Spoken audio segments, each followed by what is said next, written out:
I got up early every morning to pack their lunches. One day, I overheard my daughter-in-law tell her friends I was just free labor with wrinkles. That afternoon, she opened her lunchbox and found something she'd hidden 10 years ago. I'm a 67-year-old woman, a widow. I live with my son Jacob and his wife Maria in San Mateo, California. It wasn't supposed to be permanent.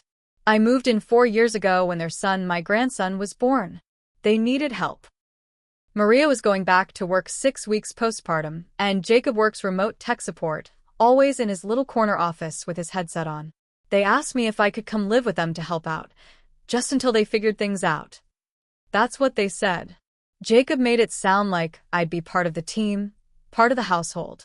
Maria even hugged me and said, "We're so lucky to have you." I believed them. At first, it felt like I was doing something meaningful. I've always been a caregiver. I raised 3 boys mostly on my own. I nursed my husband through 2 years of cancer until he passed. I don't complain. I show up. That's who I am. So when I moved in, I didn't come with demands. I didn't ask for rent or payment or even gas money. I just got to work. Every morning, I woke up at 5:30 to make breakfast and lunches.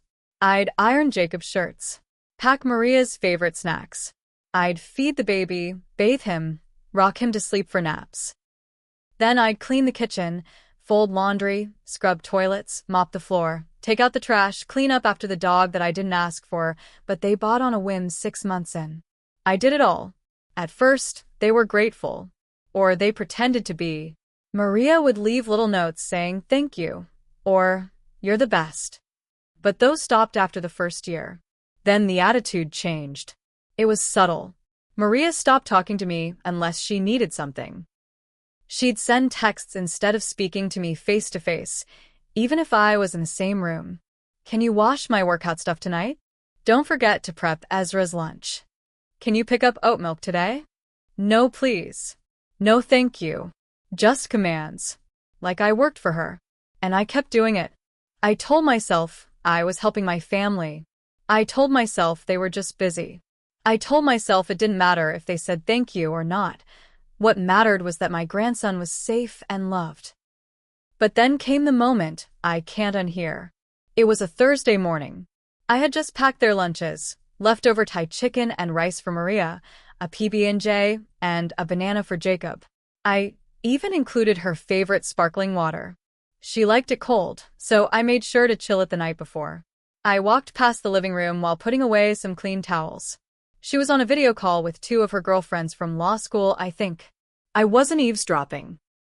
She was talking loud, like she didn't care who heard. One of them asked how she managed to keep everything running with work and Ezra. Maria laughed. "Oh, please," she said. "I've got free labor with wrinkles living here." I stopped walking. Someone on the call said, "Maria," like they were shocked. And she laughed harder. "No, seriously. Jacob's mom thinks she's saving the family or whatever, but she's basically just our live-in help. For free." My face went hot. My legs felt like they stopped working. I stood there holding a towel like a fool, just listening. She didn't sound ashamed. She sounded amused. Proud even. Like she'd pulled off a good trick. I don't remember much else about that day. I went to the bathroom, locked the door, sat on the toilet with the lid closed, and just sat. Not crying. Just empty. I think that's the worst part. I didn't even have the energy to cry. When I finally pulled myself together, I went downstairs. I took her lunchbox off the counter, and I just stared at it. Something inside me snapped. Not all at once. Just a small crack, deep inside. And that's when I remembered something I hadn't thought about in a long time. About 10 years ago, when Jacob and Maria were still dating, they came over for dinner. Jacob wanted me to meet her. I was polite. She was polite. It was a nice enough night. After dessert, I caught her in my bedroom, standing by my desk drawer. She jumped like she'd been caught. Said she was looking for a pen. I didn't press it. I wanted to give her the benefit of the doubt. 2 weeks later, my mother's ring, my engagement ring, was gone. I'd kept it hidden in the back of my closet, inside an old jewelry box. I never wore it. It had belonged to my mother. When she passed, I kept it for sentimental reasons. I searched everywhere. Filed a police report. Nothing. Now I don't believe in coincidences. But I also didn't want to believe the woman my son loved was capable of that. So I buried it. I moved on. But after hearing what she said about me, it all came back. Clear as day. And I decided I was going to find that ring. I spent the rest of that day searching. I tore through every box I'd brought with me when I moved in. Looked through old clothes, winter boots, storage bins, sewing kits, everything. It wasn't until almost midnight that I found it. In a box of old scarves I hadn't touched since before I moved. Inside a winter boot, wrapped in tissue. A velvet pouch. My mother's ring, right where she must have shoved it 10 years ago, probably thinking I'd never find it. I sat there, holding it in my palm, and I felt something I haven't felt in years. Not sadness. Not shock. Pure, clear rage. She took something from me. Lit. Hid it. And now she was laughing about me behind my back like I was just some maid. I didn't scream. I didn't yell. I didn't confront her. I cleaned the ring with a soft cloth, put it in a small clear plastic container, the kind I use for salad dressing, and slipped it into her lunchbox. No note. No explanation. I packed the rest of her lunch like I always did. Then I waited.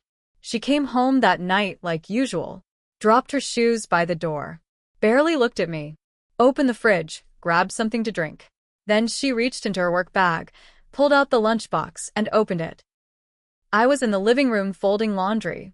I could see her from the corner of my eye. She froze. Then her face went white.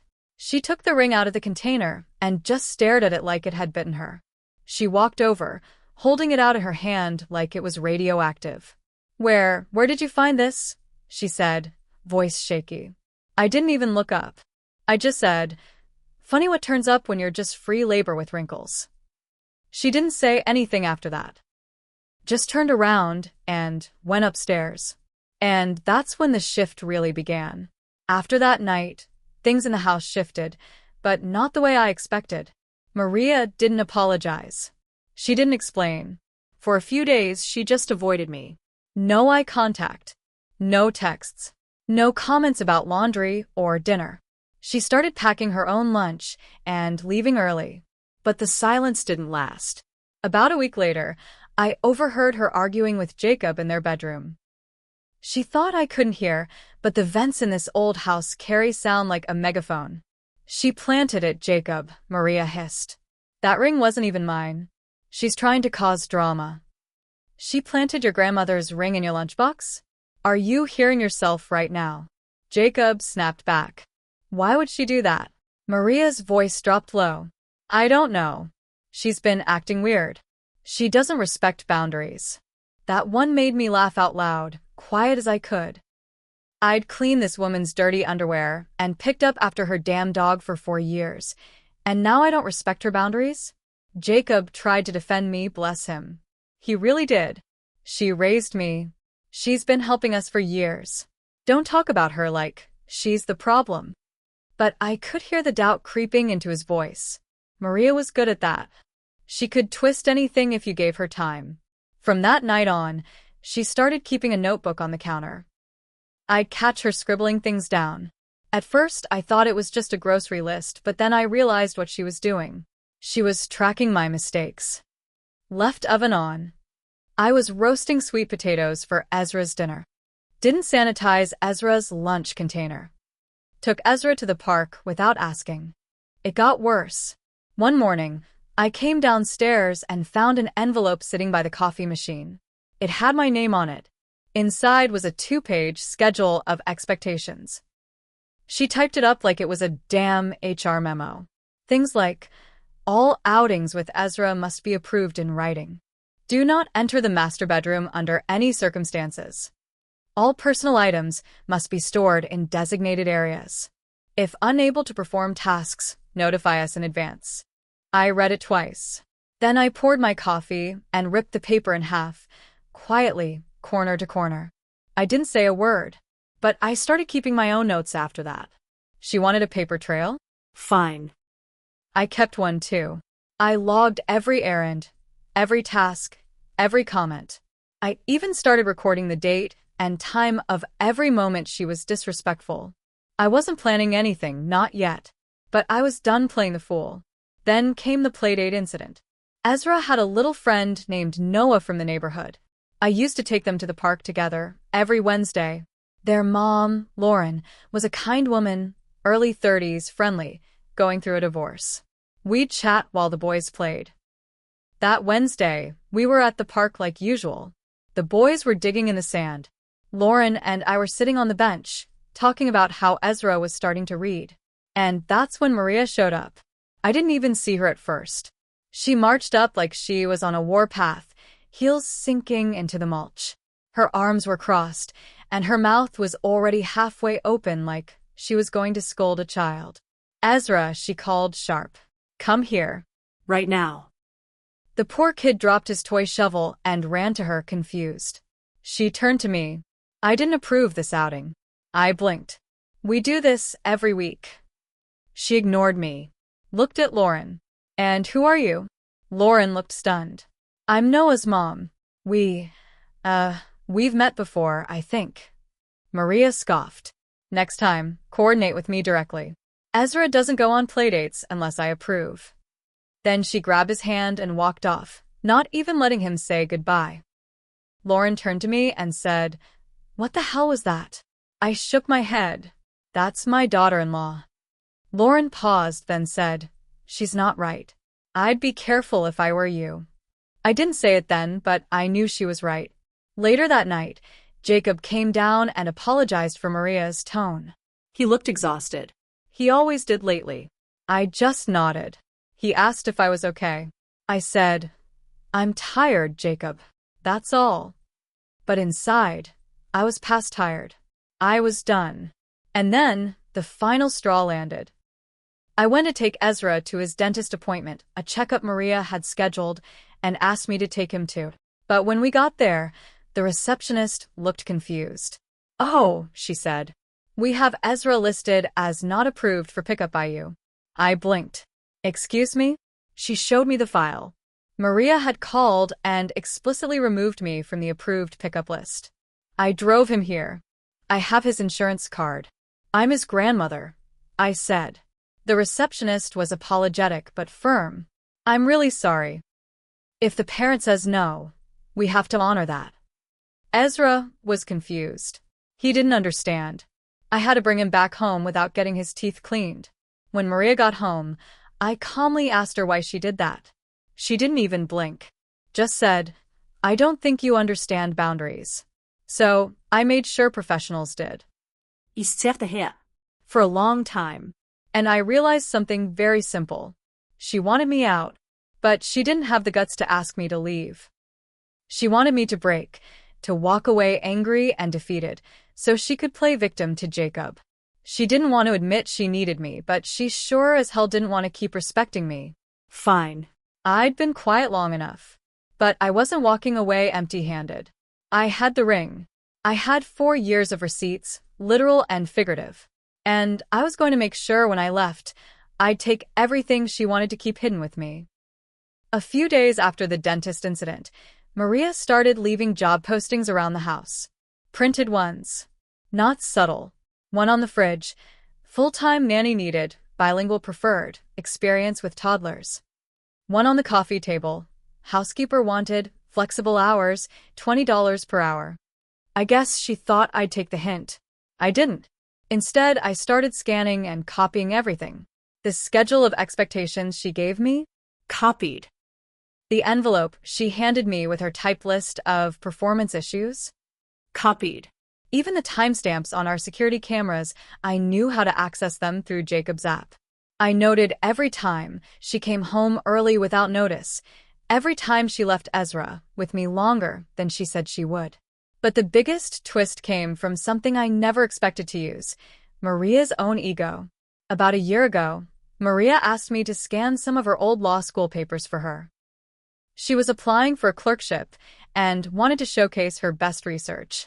I did it for her, scanned each one, labeled neatly.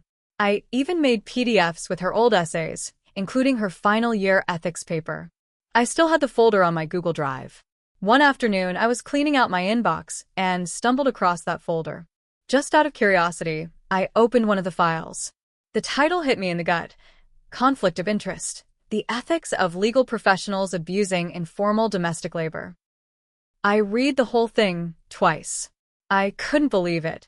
Maria had written a full paper, at 26 years old, about how female legal professionals often exploit domestic help, especially older women in family structures like mothers or in-laws. She talked about how it was a silent epidemic, how society applauded women who had it all, but ignored how they achieved that by overburdening others, especially retired family members. Her own words: "The unpaid labor of female elders is a hidden form of exploitation, and when these women are treated without dignity or boundaries, it becomes a quiet form of abuse." I just stared at it. She knew exactly what she was doing. This wasn't accidental. This wasn't immaturity. She knew. She built her whole career on fighting for fairness and justice. But at home, she was using me like a broom she didn't have to pay for. I didn't cry. I didn't yell. But I knew this was the final nail. Not just in how I felt about her, but in how I was going to expose her. I printed that paper, and I added it to the growing folder I was building, titled simply, "What Maria Doesn't Want People to See." Then another twist, one I hadn't planned on. Jacob came home early one day looking shaken. I was folding Ezra's pajamas when he walked into the kitchen and said, "Mom, can we talk?" I nodded and followed him to the garage. That's where he always went when he didn't want Ezra to overhear grown-up stuff. He closed the door and said, "Maria thinks you're turning Ezra against her." I didn't respond. Then he added, "She told me you threatened her, that you're emotionally manipulating her." I just stared at him. "Do you believe that?" He didn't answer right away. I don't want to believe it, but I don't know what to think anymore. I could see it, the confusion, the pressure. He looked like a man being slowly pulled under. So I asked, "Do you remember when I lost Grandma's ring?" He blinked. "Yeah, you searched for weeks. You were devastated."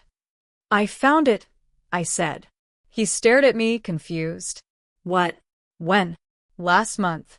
In my winter boot. The one Maria helped me pack when I moved in." His eyes widened. I didn't push. I just let the silence do the work. Then I handed him a flash drive. "What's this?" he asked. "Everything. Copies. Dates. Security timestamps." Her words. "Mine." Even her college paper. He didn't say anything. He just held it like it was burning a hole in his hand. Then I said, "Don't defend me. Don't fight with her. Just look. And decide for yourself." That was it. I walked back inside. That night, the house was quiet. Too quiet. No scouting. No footsteps above. Just silence. Around 2 a.m., I heard the garage door open. Jacob was out there alone for over an hour. The next morning, Maria didn't come downstairs. Jacob took Ezra to preschool. And I started packing my things, calmly, slowly. I wasn't being pushed out. I was leaving, but not without letting a few more things unravel first. I didn't slam doors. I didn't cry. I folded every shirt, every towel, every piece of myself that had been scattered across that house for 4 years. Piece by piece, I packed it all. I had come there thinking I was needed. I was leaving knowing I had been used. I had just zipped the last suitcase when Jacob came into the room. His face said everything. He looked like a man who had finally seen the truth. Ugly, painful, humiliating. His eyes were red. He wasn't crying anymore, but he had. "I watched the footage," he said. "I read everything." I nodded. I didn't ask what he thought. "She lied to me," he whispered. "All this time. I let her make you feel like a burden." I stood up and looked him in the eye. "You didn't just let her. You stood by." He nodded, slowly. "I know." I didn't hug him. I didn't say I forgave him. Some things take time. Then he asked, "Can I do anything to fix this?" I said, "Not for me." And I walked out. But Maria's reckoning wasn't done. Not by a long shot. I didn't leave town right away. I moved in with my sister across the bay in Fremont for a few weeks. I needed time to think. But I also needed to act. I didn't burn bridges. I documented them. With Jacob's quiet blessing, after he finally stood up to her, I filed a small claims case. It wasn't about money. It was about the principle. I submitted 4 years' worth of texts, emails, her typed employment expectations, the nanny job postings, and yes, even her own college paper. I argued that she knowingly engaged in extended, unpaid domestic labor under false pretenses, while violating basic workplace conduct, because let's be honest, that's what she turned the house into, a workplace, without pay, benefits, or respect. Jacob provided a sworn statement verifying that Maria had admitted to orchestrating my duties and had removed me from medical access without cause. The judge didn't need long. I was awarded $23,400 in restitution, calculated at minimum wage for roughly 10 hours a day, 5 days a week, minus weekends and holidays. Bare minimum. She tried to appeal. She lost. But money was never my goal. Reputation was. The real revenge came next. A woman like Maria lives for 2 things: her image and her position. She was up for a partner-track promotion at her law firm, Presswick and Halberd LLP, downtown San Francisco. I knew that because I used to steam her blouses for the partner lunches. I knew what she wore, what she said, Who she wanted to impress. So I sent them a copy of her college paper, highlighted passages. Then I added context, a personal statement outlining my lived experience in her home. The very behaviors she had condemned in her own writing that she now practiced daily. I didn't lie. I didn't embellish. I simply let her words speak against her actions. The firm opened an internal review. Quietly, of course. They didn't make a show of it. But 3 weeks later, Maria's name disappeared from the partnership candidate list. A month after that, her email at the firm was deactivated. From what Jacob told me, she now works freelance. Nothing steady. No benefits. She's no longer the rising star. She's just another burnout attorney scrambling for clients and chasing reputation. She knows exactly why. And as for Ezra, he calls me every week. We do FaceTime.